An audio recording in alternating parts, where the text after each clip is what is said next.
एक बड़ी पुरानी कहावत है, कहते हैं जो गरजते हैं वो बरसते नहीं और जो बरसते हैं वो गरजते नहीं। ईरान बदला बदला चिल्ला रहा और उधर इजराइल ने बना लिया है अगला खतरनाक प्लान। जानेंगे ईरान के लिए बहुत भारी पड़ने वाला है।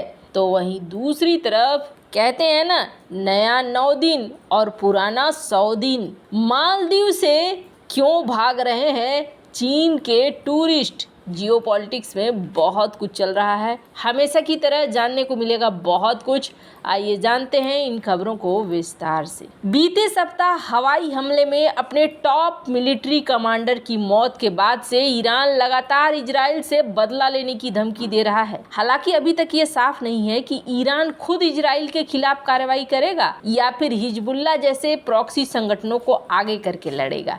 लेकिन इस बीच इजराइल ने एक बार फिर से ईरान के खिलाफ खतरनाक प्लान तैयार कर लिया है। इजराइल अब ईरान के परमाणु संयंत्रों पर हमला करने की तैयारी कर रहा है। ईरान के जवाबी हमले के डर से कहा जा रहा है कि नेतन्याहू की युद्ध कैबिनेट इस समय लगातार बैठकों में व्यस्त है। ब्रिटिश न्यूज पोर्टल द सन की रिपोर्ट के अनुसार पश्चिम के एक सुरक्षा अधिकारी ने खुलासा किया है कि अगर कोई हमला होता है तो इजराइल उसका जवाब ईरान के परमाणु ठिकानों पर हमला करके देगा। कहा जा रहा है कि इजराइल की वायुसेना बहुत आगे तक बढ़कर हमला करने के लिए अभ्यास में जुटी हुई है। ईरान के पास कई परमाणु स्थल हैं जिनमें बिजली संयंत्र, यूरेनियम खदानें, अनुसंधान रिएक्टर शामिल हैं। इनमें से किसी पर भी हमला पहले से तनावपूर्ण मध्य पूर्व जंग को और भी ज्यादा भड़का देगा। बीते 1 अप्रैल को सीरिया की राजधानी दमिश्क स्थित ईरान के वाणिज्य दूतावास पर हवाई हमला हुआ था, जिसमें ईरान की इस्लामिक रिवोल्यूशनरी गार्ड कॉर्प्स के सीनियर कमांडर मोहम्मद रजा जहेदी और उनके डिप्टी समेत 7 अधिकारी मारे गए थे।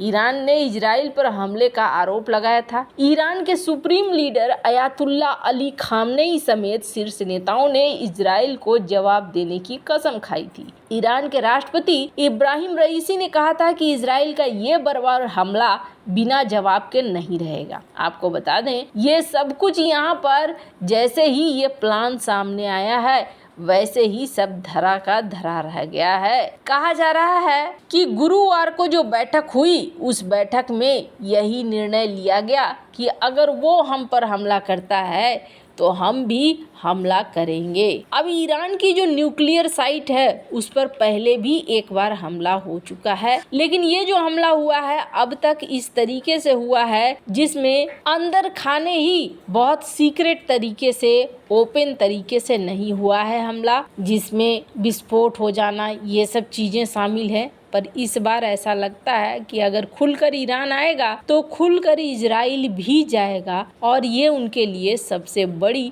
टेंशन वाली बात हो जाएगी। अब अगर ऐसा खुल्लम खुल्ला एक बार फिर से होता है तो समझ लीजिए कि यहाँ पर तीसरा विश्व युद्ध रहेगा सो रहेगा और न्यूक्लियर खतरा बहुत ज्यादा बढ़ जाएगा। स्क्रीन पर एक आर्टिकल देख सकते हैं, बीबीसी का एक आर्टिकल है जो 2021 की खबर है। ईरान के नानताज न्यूक्लियर साइट पर भी एक हमला हुआ था। तब ईरान ने ये कहा था कि इसके पीछे जो भी है हम उससे बदला लेकर रहेंगे और इसके पीछे इजराइल था।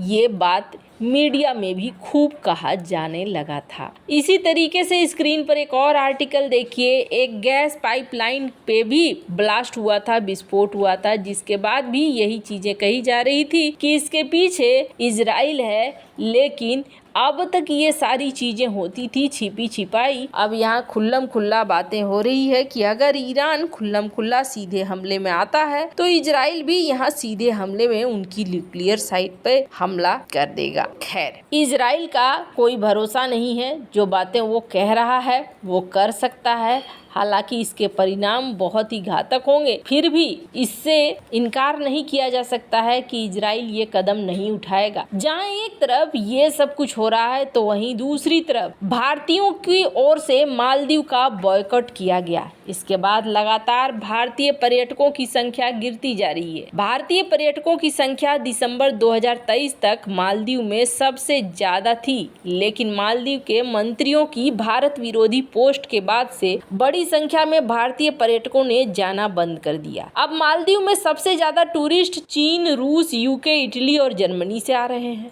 भारतीय पर्यटकों की संख्या छठे नंबर पर पहुंच गई है। भारतीयों के बॉयकॉट के बाद चीनी टूरिस्टों की संख्या बढ़ी थी, लेकिन वो अब अचानक से गिर गई है। फरवरी में जहां 33,897 चीनी पर्यटक पहुंचे थे, तो मार्च में ये संख्या आधे से भी कम होकर 13,609 पहुंच गई है। मार्च की बात करें तो सबसे ज्यादा पर्यटक रूस, यूके, जर्मनी, इटली और चीन से आए हैं। इमिग्रेशन विभाग की ओर से जारी किए गए आंकड़ों में रूसी पर्यटक सबसे ज्यादा पहुंच रहे हैं। रिपोर्ट के मुताबिक 1,94,222 पर्यटकों ने मालदीव का दौरा किया। पिछले साल इसी अवधि की तुलना में ये पर्यटकों की वृद्धि है। साल 2024 के पहले 3 महीने के दौरान मालदीव में पर्यटकों की संख्या 6 लाख पहुंच गई है। मालदीव की मीडिया अधादू की रिपोर्ट के मुताबिक ये देश के इतिहास में तिमाही में दर्ज की गई पर्यटकों की सबसे बड़ी संख्या है। पिछले महीने रूस के पर्यटक भले ही सबसे ज्यादा आए हों,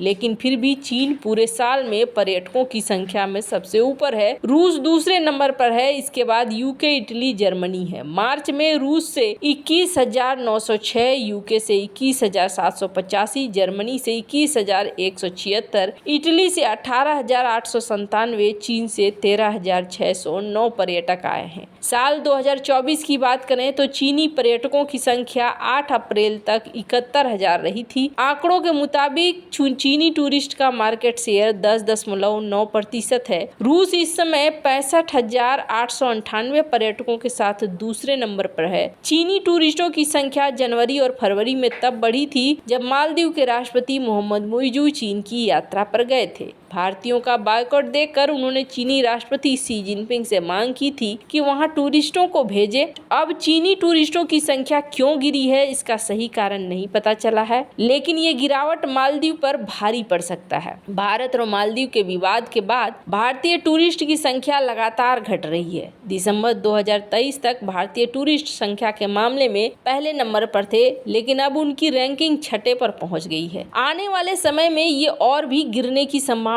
है। 8 अप्रैल तक 36,840 भारतीय टूरिस्ट मालदीव पहुंचे। मार्च की बात करें तो 8,323 भारतीय मालदीव पहुंचे। वहीं इसी अवधि में पिछले साल 18,099 मालदीव पहुंचे थे। भारतीय टूरिस्टों के न जाने से ऐसा नहीं है कि मालदीव में पर्यटक नहीं पहुंच रहे हैं, लेकिन भारतीय टूरिस्टों से होने वाला फायदा मालदीव को मिलता हुआ नहीं दिख रहा है। आपको याद होगा, यही वजह है कि हाल फिलहाल में मालदीव के सुर बदले हुए नजर आ रहे हैं और मालदीव अब अच्छी बातें कर रहा है। ये जो जोन है ना, ये जोन इस वक्त एक बड़ा पॉलिटिक्स का शिकार हो रहा है और ये जोन अपने आप को बचा नहीं पा रहा है। मैंने पहले भी कहा था कि मालदीव में चाइना से टूरिस्ट बेहद कम आएंगे, यहाँ संभव नहीं है। और ये जो पानी का खेल है ये भी बहुत लंबा नहीं चल सकता है, क्योंकि जो दूरी है वो डिस्टेंस बहुत ज्यादा है। ऐसे में मुइज़ू या फिर मुइज़ू के मंत्रियों के